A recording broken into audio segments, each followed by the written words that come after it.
தேர்தல் அன்று விடுமுறை அளிக்காத நிறுவனங்கள் மீது கடும் நடவடிக்கை எடுக்கப்படும். குரோம்பேட்டையில் நடைபெற்ற வாக்காளர் விழிப்புணர்வு நிகழ்ச்சியில் மாவட்ட ஆட்சியர் பேட்டி.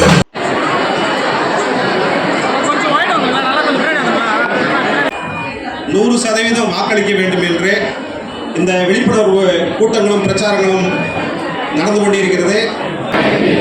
நம்பிக்கையுடைய இந்திய குடிமக்களாகிய நாங்கள் எந்த ஒரு வாக்கு நேரடியாக பூத்துக்கு வந்து செலுத்த முடியாதவங்க இருப்பாங்க. அதே வந்து அது ரொட்டேட் போக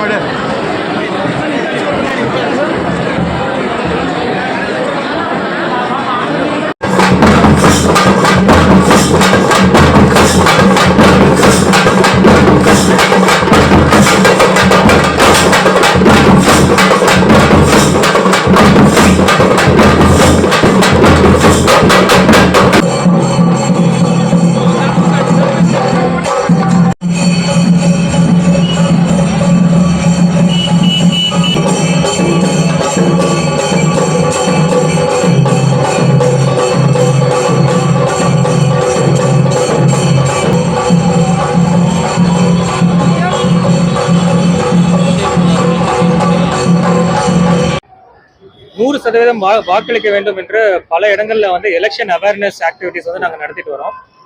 அதோட ஒரு பகுதியா வந்து இன்றைக்கு தாம்பரம் பகுதியில மக்கள் நிறைய கூடக்கூடிய இடங்கள், அதாவது நிறைய பேர் வந்து வாங்கிட்டு போற இடங்கள், இந்த ரீட்டைல் ஸ்டோர்ஸ், அப்புறம் வந்து இந்த ஜுவல்லரி ஸ்டோர்ஸ், இந்த மாதிரி டிபார்ட்மெண்டல் ஸ்டோர்ஸ், இந்த மாதிரி பெரிய வணிக நிறுவனங்கள்ல வந்து இன்றைக்கு வந்து நாங்கள் வந்து இந்த எலெக்ஷன் அவேர்னஸ் ஆக்டிவிட்டிஸ் நடத்திருக்கோம்.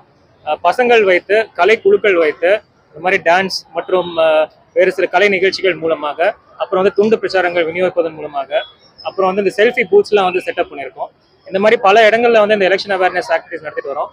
சென்னை பக்கத்துல வந்து கொஞ்சம் ஓட்டிங் பர்சன்டேஜ் அந்த அளவுக்கு இல்லை அப்படின்னு சொல்லிட்டு எலெக்ஷன் கமிஷனும் அப்புறம் சிஇஓ ஆஃபீஸ் மூலமாகவும் வந்து எங்களுக்கு சொன்னதுனால இந்த மாதிரி பல நடவடிக்கைகளை வந்து இங்கே எடுத்துட்டு வரோம். அதனால எல்லா பொதுமக்களுக்கும் செங்கல்பட்டு மாவட்ட ஆட்சியராக வந்து என்னோட வேண்டுகோள், எல்லாருமே வந்து கண்டிப்பா வந்து இந்த எலெக்ஷன்ல வந்து ஓட்டு போடணும். 100% ஓட்டு வாக்குப்பதிவு வந்து இருக்கணும்னு சொல்லிட்டு நான் எல்லாரையும் கேட்டுக்கொள்கிறேன். பெரிய பெரிய வணிக நிறுவனங்கள் நிறைய பேர் வேலை பார்க்குறாங்க. கண்டிப்பா வந்து எலெக்ஷன் அன்னைக்கு வந்து ஏப்ரல் 19 அன்னைக்கு எல்லாருக்குமே வந்து விடுமுறை தான். அன்னைக்கு வந்து எல்லாருமே வந்து கண்டிப்பா விடுமுறை கொடுக்கணும்னு சொல்லிட்டு நாங்கள் எல்லாருக்கும் சொல்லியிருக்கோம். இதை வந்து நாங்களும் என்ஷூர் பண்ணிடுவோம். வணிக நிறுவனங்களா இருக்கட்டும், காலேஜா இருக்கட்டும், வேறு எந்த பிசினஸ் என்டர்பிரைஸா கூட இருக்கலாம், அவங்களுக்கு எல்லாமே வந்து கண்டிப்பா அன்னைக்கு லீவ் கொடுக்கணும். அதை வந்து நாங்கள் இன்ஸ்ட்ரக்ஷன்ஸாகவும் கொடுத்துருக்கோம், அதை என்ஷூர் பண்ணுவோம். அப்படி அதை கடைபிடிக்காதவங்களுக்கு என்ன நடவடிக்கை எடுப்பீங்க? கடைபிடிக்காதவங்களுக்கு இந்த ரெப்ரசன்டேஷன் ஆஃப் பீப்புள் ஆக்ட் அப்படின்னு சொல்லிட்டு ஒன்று இருக்கு. அந்த சட்டத்தின்படி நாங்கள் இன்ஸ்ட்ரக்ஷன்ஸ் கொடுத்து கடைபிடிக்கலன்னா அது உரிய நடவடிக்கை வந்து நான் சட்டப்படி நடவடிக்கை. இப்போ நம்ம ஸ்ரீபெரும்புதூர் தொகுதியில எவ்வளவு வாக்குச்சாவடி, பதட்டமான வாக்குச்சாவடி கண்டறியப்பட்டு அதுக்கு என்னென்ன நடவடிக்கை எடுத்திருக்கீங்க? அதாவது ஸ்ரீபெரும்புதூர் தொகுதியில சுமார் 360 வாக்குச்சாவடிகள் வந்து பதற்றமான வாக்குச்சாவடிகள் என்று கண்டறியப்பட்டுள்ளன. அதாவது முந்தைய காலத்து பல முன்னாடி எலெக்ஷன்லயோ அல்லது அதுக்கு முன்னாடி நடந்த எலெக்ஷன்லயோ சில இஷ்யூஸ் நடந்திருக்கலாம், சில சண்டைகள் அல்லது சில பிரச்சனைகள் இருந்திருக்கலாம். அந்த அடிப்படையில தாசில்தார் மற்றும் போலீஸ் காவல்துறை மூலமாக கலந்தாலோசித்து இந்த 360 வந்து நாங்க வந்து ஐடென்டிஃபை பண்ணிருக்கோம். இந்த 360லயும் நாங்க வந்து முன்னெச்சரிக்கை நடவடிக்கையாக முன்னாடியே காவல்துறை மற்றும் வந்து ரெவென்யூ இவங்க எல்லாத்தையும் வந்து அனுப்பிச்சு எந்த அசம்பாவிதம் நடக்காத மாதிரி வந்து எல்லா போலீஸ் ஸ்டேஷனையும் வந்து பார்க்க சொல்லியிருக்கோம். அப்புறம் வந்து இந்த வாக்குச்சாவடிகள்ல துணை ராணுவத்திலையும் வந்து நாங்க வந்து அங்க வந்து ஸ்டேஷன் பண்ணுவோம். ஸோ அதனால எந்த பிரச்சனைகளுமே இல்லாம சிறப்பான முறையில எலெக்ஷன் நடக்கும்.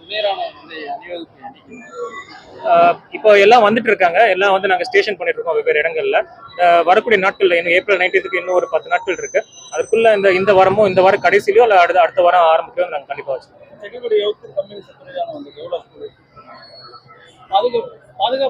இப்போ நாங்க போலீஸ் கிட்ட இருந்து டேட்டா கேட்டிருக்கோம், கொடுத்துருவாங்க.